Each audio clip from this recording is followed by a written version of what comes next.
I'm Jason, and you're watching Tennessee Mountain Homestead. Today we're back out in the shop to do a quick update video on my 1967 Sears Custom 6 named Blackout. The boys and I have been out here for the last 2 days straight. We've done a ton of work off camera. We revisited the gas tank and the clutch system. I'm gonna go ahead and give you guys a rundown of how that went. This shouldn't take too long. You think this is gonna work? Probably just a couple more hours, we'll be done. Just a little reverse action. That little guy, I wouldn't worry about that little guy. 6.5 hours later. We might have to pull an all-nighter, Crusher. Yeah.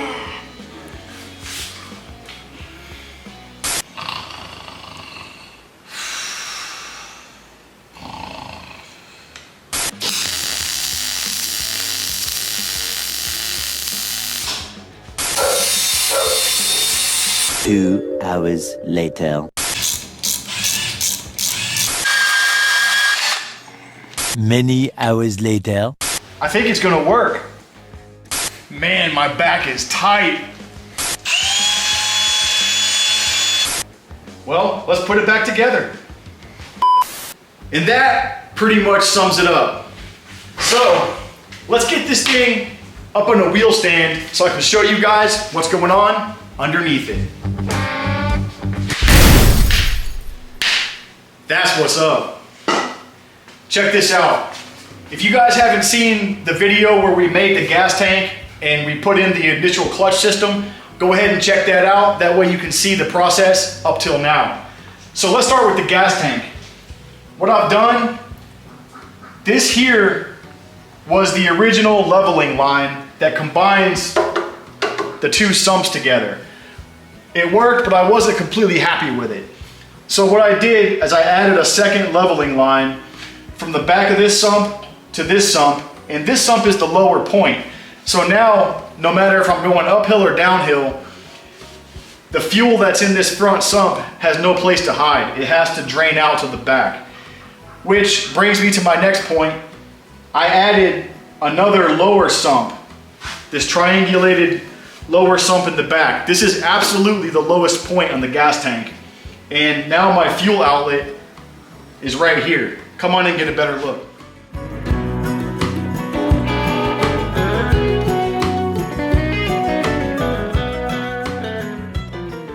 The next thing I did to the gas tank was we mounted it to the frame. How I did that was with 1/8 inch by 1 inch wide flat bar. I cut out little pieces, bent 90 degrees in them. On this side, I bent a little Z shape. So I've got a total of 4. There's one here, one here, one here, and one here. They're welded to the tank. And then the boys cut me out some of these washers. They're made out of the sidewall of an old turf tire. And nobody likes turf tires. Ow! So these go between the tabs and the frame, and the bolts will eventually have nylon locking nuts, and we'll tighten those up till they're just snug. And that way, the gas tank will be riding with a layer of rubber in between the mounting points so that when the frame twists and tweaks, it ain't gonna tear up the gas tank. Also, I've got some of this stuff here. I got this stuff called camper seal from Lowe's. This is meant to go between the topper on the pickup truck, between the topper and the bed. It's a foam rubber adhesive, and what I'm gonna do with this, I'll put strips of it on the side of the gas tank and the top where it gets near the frame, and that'll give it a buffer so it can't rub the frame either. Moving on to the clutch system. If you guys saw that video, you watched us fabricate it and get it in the basic shape that it's in, except I did not make any of it permanent. It was basically just a bunch of 3/4 inch shaft collars with the set screws tightened down, and that way I could gauge how everything was going to move and work inside the tractor. Now, what we did the majority of the last 2 days was work on the clutch. So the problem I was having at first was the lever that goes here in the middle of the gas tank sumps. I had to actually cut that whole lever off, make a whole new one, make it longer, and re-weld it in there, because this heim joint was actually rubbing on the front sump, and I knew that there was also belt stretch involved. So as the belt wears in, it's gonna stretch a little bit. And that's gonna give us problems and issues with how it was.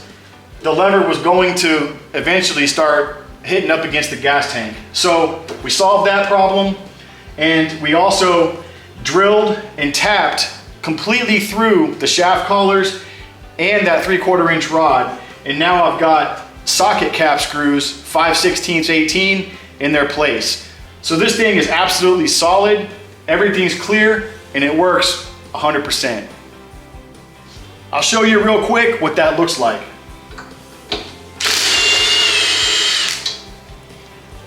So that's my socket cap screw, and it actually is really smooth and it lines up nice. It's not that hard to get this thing to go back in. It's 1.5 inch long screw, and the back side of it sticks out the other side about 1/4 inch. So when this thing's all finalized, I'll probably put a dab of blue Loctite on the threads. Not that I expect it to unscrew, because it's going through like 1 inch of solid threads. But that's what's going on. The John Deere's the same way, and I have not had a single problem out of that thing in almost 2 years. All right guys, Ethan took my spot so I can show you what we did to the clutch last. So if you look in here, there's a belt break. When the clutch is fully depressed beyond where it releases the belt, it pinches the belt and will stop the belt from spinning so I can shift easier. I know the burning question on everybody's mind is, Jason, when are we gonna see this thing run? Well, let's talk about that. So first, I gotta get the engine running. The engine is brand new. However, I've got a Mikuni carburetor, a governor delete kit, shims, and I still wanna get a couple other parts that I don't have yet to give this thing the most horsepower I can. It also needs brakes, not super important. Going back to the engine, once I get that thing running, I could potentially drive it how it is right now and test drive it. Moving on, it's gonna need an electrical system because I'm gonna be running an electric fuel pump, just like on the Deere. So I'm gonna need an alternator. I also need to support the front where the shock tower is back to the frame. And also it's gonna double as hood supports. So if this thing flips or whatever, the hood don't get too tore up, and it'll be like a roll cage underneath it. It needs fenders. I've got a plan for that. I've got to get the seat right. So right now, the seat is sitting on some John Deere 200 series springs. I liked it better when it was on the Murray seat support, which puts it down about 3 inches lower. That was my original plan, was to be able to sit down low on this thing between the tires. Only problem I'm having is the seat is a little bit too wide. It doesn't give me any room for the fenders between the seat and the tires.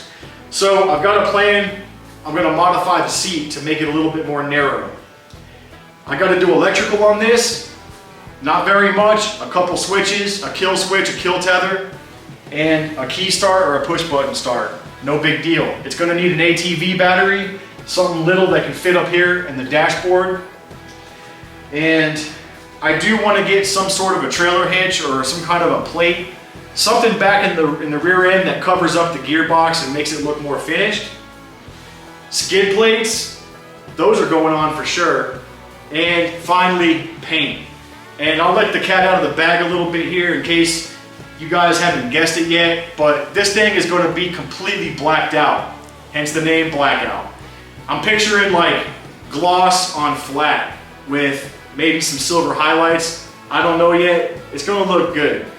Anyways, guys, that's gonna do it for today's video. We kept it short and sweet this time because there wasn't a whole lot to show. Just a bunch of the typical cutting, welding, grinding, tapping, all that good stuff. But we'll save that for the next one. There's a lot more stuff coming up. And if you're new to the channel, please like, comment, subscribe.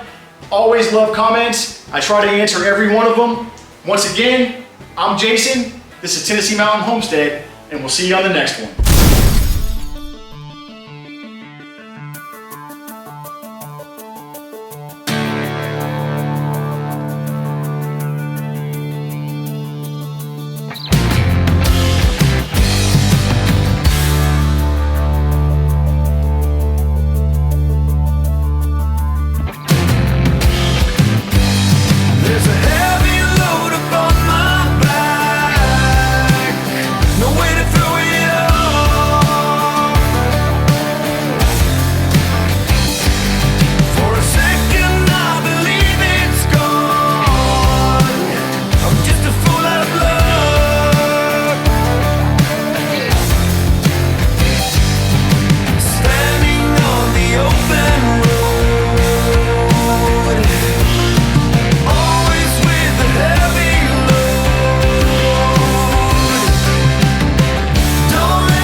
generation of my time.